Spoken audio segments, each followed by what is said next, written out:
All right, so Glenn Beck was on the O'Reilly Factor, as if we can get more arrogant ego heads. Why don't these fuckers ever run for president if they're so good at it?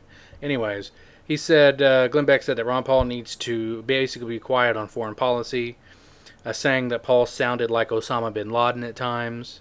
And Beck told O'Reilly that, I don't know, he told O'Reilly it's not America's fault. I'm not sure what he means by it's. I assume 9/11 or something. I don't know.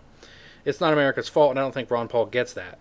And O'Reilly added, and he never will.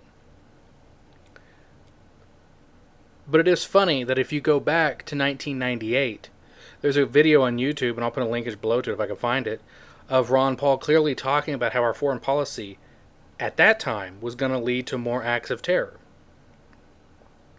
So he was right. Now, if you go back to 1998, you can find videos of Ron Paul saying that the more we spend, the more government tries to do in the economy, the worse things are going to get.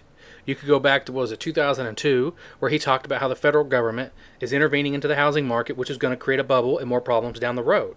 So he does the same thing in foreign policy. He says that we're intervening in the Middle East and it's going to have consequences. It's going to have blowback. He predicted it before it happened.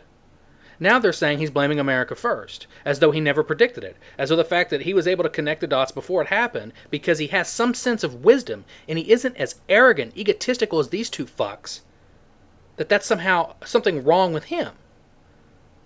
No, I 100% support Ron Paul's view on foreign policy, and I reject these two establishment whores. I reject their arrogant, egotistical, board monopoly chess game version of foreign policy they have in their stupid head, because we've been following their foreign policy and we have disasters all around us in the Middle East. It doesn't work. Ron Paul attacks economic intervention just as much as he does foreign intervention. So someone like Glenn Beck, he can understand how economic intervention is a problem, but he can't understand how foreign intervention isn't a problem. I mean, what the fuck? How stupid can you be? It's the same principle involved. The more government does, the more aggressive government is, the more side effects, the more blowback, the more unintended consequences we're going to have. It's that simple. And this blame America first thing, that's not an argument. It's not America's fault. That's not the argument. The argument isn't where it's America's fault.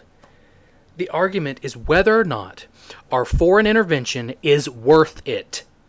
And Ron Paul and his supporters, and myself included, are saying it's not worth it. And we've got the reality of 9/11 to prove it. We've got the reality of the Iraq and Afghanistan nation-building bullshit to prove it. Because guess what? What do you think Iraq's going to be in 10 years? It's going to go right back to what it was. Because that's the kind of culture they want, whether we like it or not. And all those lives we lost will all been in vain. It's that simple. The foreign policy that these jackasses support is a danger to America. Their intervention is a danger to America. It's bankrupting us. It's killing our soldiers. The same reasons Glenn Beck at least, would reject economic intervention is the same reason I'm going to reject foreign intervention. It has unintended consequences. They're doing it by theft, from stealing from me for stupid fucking wars that I do not support. It's wrong, and it doesn't matter who says it. It doesn't matter what. You can come up with all kind of bullshit you want. You can say that, oh, he hates America first, and I'm just going to tell you, fuck you. Because Ron Paul predicted in 1998 that as long as we kept treating Iraq, we were liable to have a war against Iraq. We were liable to have more acts of terror against us. That's exactly what he said. It happens, he's proven right, and they're off in la-la land acting like their foreign policy is more superior. It's not. It's worse. It's more dangerous. It's more costly, and it's not conservative. So fuck Glenn Beck.